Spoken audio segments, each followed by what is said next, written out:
join us on a freezing cold Monday morning. Tdap vaccine. That is a household name, I'm sure. Good morning to both of you. Household name. Good If morning. I have another kid, I'll probably name it Tdap. There you go. Yeah. But first of all, what is this vaccine? Well, we brought, first of all, we talked about this subject this morning because it's flu shot season. A lot of people are coming in for their flu shots. That always brings more questions about other vaccines. This just happens to be one we've gotten a lot of questions about in the last few weeks. I've never heard of that. When we start talking about it, I bet you'll be a lot more familiar with it. So this one is an acronym, Tdap. There are three types of bacteria in this vaccine: tetanus, diphtheria, pronounce that correctly, and pertussis. We'll get into what those are in a minute, but there are three types of infectious disease that this vaccine is trying to prevent. Wow. Now, I notice you struggle kind of saying some of those big words, and you practice it, I'm sure, but Jake, you probably need to get him out of the ditch a little bit, talk a little bit more about It's it. that Auburn education. Yeah, it's the best we can do. We grew up in Hueytown. Yeah. All right, so the first one in there is tetanus. Let's talk about tetanus first. What is tetanus? Most of us have heard of that. We may not know what it is. Most of us have heard of it. So tetanus used to be called lockjaw. It's where you get this bacteria in you. This bacteria that causes tetanus releases its own toxins within you, and your body reacts to those toxins, and you get these muscle lockdowns, muscle spasms, muscle cramps, and that's get to the point, again, it would lock your jaw. You couldn't eat.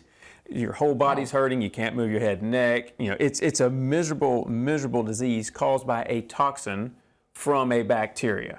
And, you know, most people picture this as I stepped on a rusty nail, that kind of thing. And that's really good. It's a really good way to think of it. That's where we get tetanus from. Used to be obviously a much bigger deal. Now that we can treat it and prevent it, it's not, a deadly disease like it used to be if we deal with it properly. Could be. I don't think about tetanus a lot, and I certainly don't. I've heard this term, diphtheria. That's been around a long time. It's been around a long time. You almost never see diphtheria in the United States. It happens more commonly in kind of underdeveloped nations. Sometimes you may see it in the U.S. You got somebody who's coming over from one of these places. But it is also, all three of these, by the way, are potentially deadly, potentially fatal bacterial infections. Diphtheria is a very severe infection in the nose and throat area. The problem comes when it's untreated is it causes such a swelling of the throat that it literally cuts off the airways and persons suffocate. If that sounds terrible to you, that's because it is terrible. And so that's what diphtheria does. Again, all three can be deadly if allowed to go on. And Jacob, there's a third term in this process as well. Pertussis. You buddy. Yeah, right back at you. Now, most of us have heard of this, but we call it whooping cough. And so most people have heard of that. You've probably seen it on the news in the last couple of years. In the state of Alabama, we went from, I'll get these numbers right, 41 confirmed cases in 2023, to 143. We tripled in 1 year in 2024. And, I'm not smart, but I know if you go a line from here to here, the prediction is that line's going to keep doing this, right? It keeps going up. So what is this? Whooping cough. It's a bacterial infection.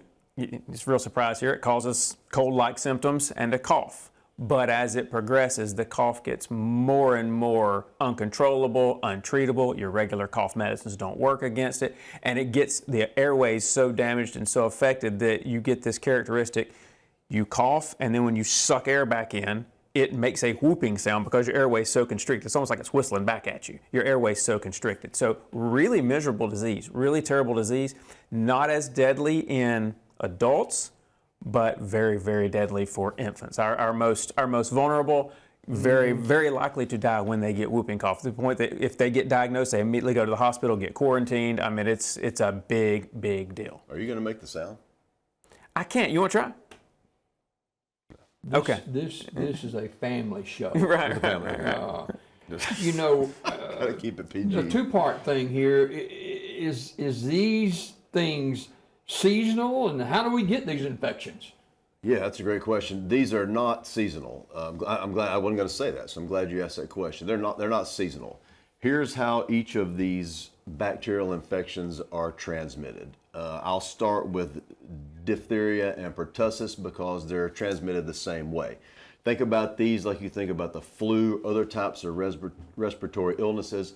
They're transmitted by respiratory droplets. So you're in a room and you cough with other people in it, it's in the air, they can breathe it in. Or you touch your hands, mouth, nose, you then touch the doorknob. Maybe you leave the bacterial infection on that doorknob, somebody comes along and touches it, touches their own nose, mouth, eyes, right?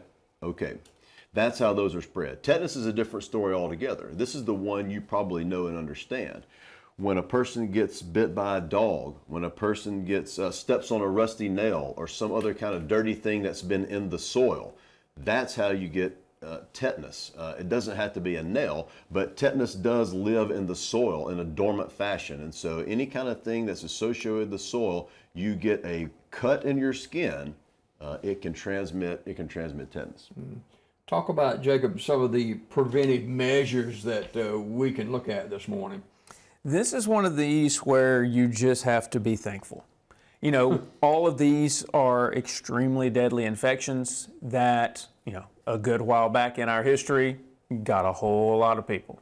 And now, you know, most of you've never heard of half of them, and we don't really deal with it. And you don't know a neighbor that had it, and you don't, simply because we have very effective vaccines for these things.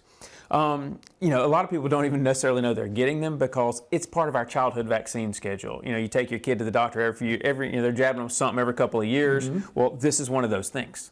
And so, you know, you don't even know it, but up to 11 to 12 years old, your child is getting these vaccines. And that's a wonderful thing. And then we kind of fall out of that childhood vaccination schedule and we get old and we forget things. It is actually recommended to get this vaccine for every adult every 10 years. Most people don't. No. Most people don't. And honestly, we don't think about it. I'll tell you when another time to get it is that most people catch it and get on the habit of it. Because your doctor will tell you, anytime a young female gets pregnant, every pregnancy we get, they want the female to get the vaccine because it protects the baby as well. And like we talked about, this pertussis, whooping cough, it can very easily kill babies, and they can't get the vaccine until a certain age. And so we want to get every pregnant woman a Tdap vaccine. And they go ahead and recommend, hey, while you're at it, dad, grandmama, granddad, whoever's going to be holding this baby, toting them around right about here in front of their face, you know, breathing the same air, let's get them vaccinated too. And that's actually the most common time we see people remembering to come get it. And then we try to remind people every 10 years after that, just, you know, come back, let's get another one. That way you step on a rusty nail, get the rusty fish hook, get a dog bite, or get around a population that has a lot of these diseases for lack of vaccines, you're protected. And so every 10 years we try to get every adult to get one. And this is why we bring it up at this time of year. People are coming in for their flu shots.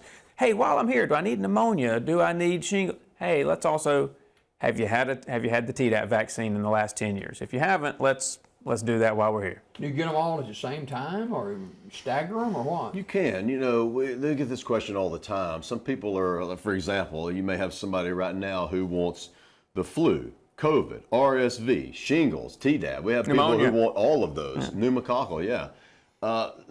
No. If you ask the CDC, whose opinion means less and less apparently, you know, they'll tell you can get all these vaccines at one time. To me, that's a little too much. To me, that's overburdening your immune system. You know, this is personal preference.